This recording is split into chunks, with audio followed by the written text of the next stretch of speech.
تھوڑا سا رکیں گے تاکہ کیمرے کا فریم آپ پر آ جائے. آپ کی تو پریکٹس ہے ٹی وی کی. جی ندوی صاحب, میں خدا کو مانتی ہوں. پہلے میں اسی پرمائز سے شروع کر رہی ہوں اور یہ بتا رہی ہوں آپ کو, میں مانتی ہوں. لیکن کچھ سوال ہیں جو جاوید صاحب نے اٹھایا, اس کا جواب آپ کو دینا چاہیے.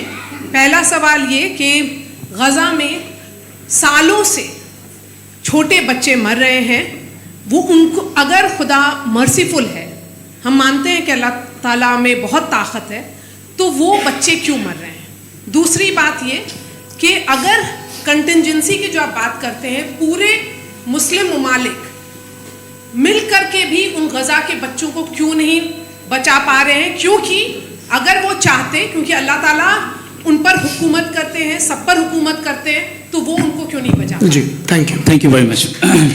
بہت اچھا کیا آپ نے اس چیز کو ذکر کر دیا. میں اس کو اور اچھے سے ایکسپلین کرنے کی کوشش کرتا ہوں.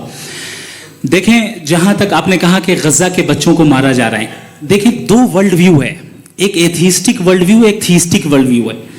بچے مر رہے ہیں دونوں ورلڈ ویو میں, لیکن ہمارا ورلڈ ویو کہہ رہا ہے کہ ریکمپنس ہے. یہ کہہ رہے ہیں کہ ان کا مرنا بیکار جانے والا ہے, کوئی اس کا ریکمپنس نہیں ہے, چونکہ ان کے یہاں آخرت اور اللہ کا کوئی تصور یا گاڈ کا کوئی تصور نہیں ہے. آپ نے یہ سوال کیا کہ گاڈ مرسیفل ہے, کیوں نہیں روکتا. یہ میں نے بتایا کہ یہ مسکنسپشن ہے لوگوں کے درمیان کہ گاڈ کو صرف مرسیفل اور اومنیپوٹنٹ سمجھتے ہیں. گاڈ کے صرف یہی دو ایٹریبیوٹس نہیں ہیں, گاڈ کے کئی سارے ایٹریبیوٹس ہیں. ان میں سے الحکیم بھی ہے, ان میں سے آل وائز بھی ہے, آل نوئنگ بھی ہے.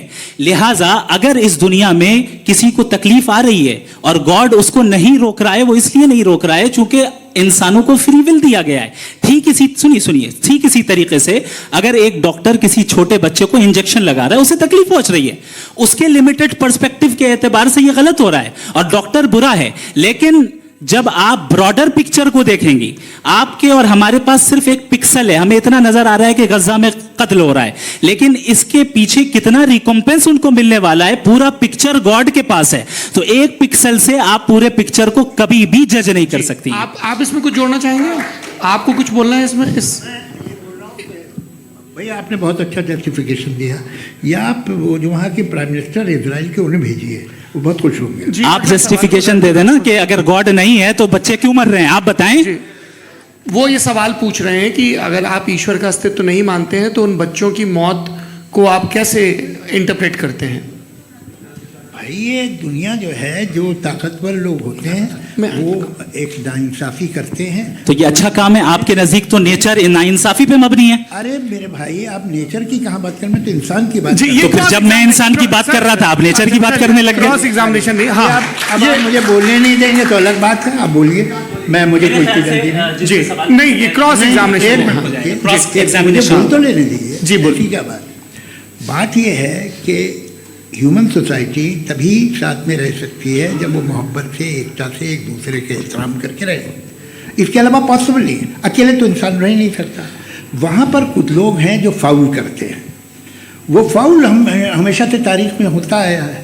آج یہ ہو رہا ہے, جو ہو رہا ہے بہت برا ہو رہا ہے, بہت ظالمانہ ہے, بہت جابرانہ ہے. اس کو آپ کہیں کہ یہ بچوں کو کمپنسیشن مل جائے گا یا اس کی انجیکشن ہے, انجیکشن تو ہیلتھ کے لیے دیا جاتا ہے. آپ یہ کہہ رہے ہیں کہ یہ بچوں کی جو دھجیاں اڑ رہی ہیں یہ انجیکشن ہے. یہ ٹیسٹ ہے, یہ ٹیسٹ ہے, اور اس ٹیسٹ میں ان کو ایسا ریکمپنس ملے گا جو آپ کے تصور کے باہر ہے. یہ آپ 3 برس کے بچے کو بارود سے اڑا کے ٹیسٹ لے رہے ہیں. واہ, وہ نہیں لے رہا ہے, خدا نہیں اڑا رہا ہے, اسرائیل اڑا رہا ہے.